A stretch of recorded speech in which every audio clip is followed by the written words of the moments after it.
గొడ్లపాడు జంట హత్య కేసుపై కూటమి ప్రభుత్వం దుష్ప్రచారం చేస్తుందని మాజీ మంత్రి విడదల రజని మండిపడ్డారు.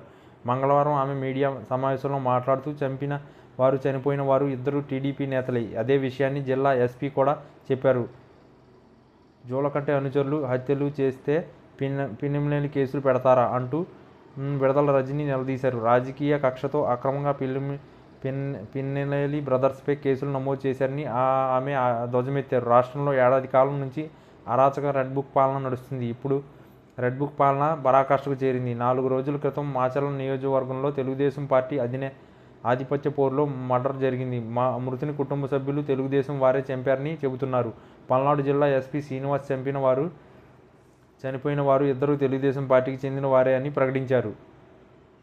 డబుల్ మర్డర్స్కు ఉపయోగించిన కారు వెనుక జూలకంటి బ్రహ్మారెడ్డి అనే స్టిక్కర్ కూడా ఉంది.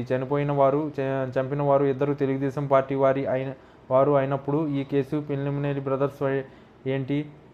బ్రదర్స్కు ఏంటి సంబంధం? పిన్నెమనేని రామకృష్ణారెడ్డి ఆయన సోదరుడిపై అక్రమంగా కేసులు బనాయించారు. ఆంధ్రప్రదేశ్ పోలీస్ సర్వీస్ను ఆంధ్రప్రదేశ్ పొలిటికల్ సర్వీస్గా మారుస్తున్నారు. వెంటనే పిన్నెమనేని రామకృష్ణారెడ్డి ఆయన సోదరుడిపై పెట్టిన అక్రమ కేసులను తొలగించాలి, లేకపోతే న్యాయ పోరాటం చేస్తామని విడదల రజని హెచ్చరించారు.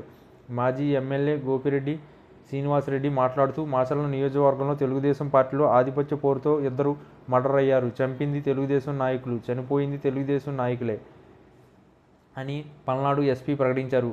కట్టుకథలతో అద్భుతంగా ఫిర్యాదు ఇచ్చారు. అక్రమంగా పిన్నెమనేని రామకృష్ణారెడ్డిని ఆయన సోదరుని కేసులో ఇరికించారు.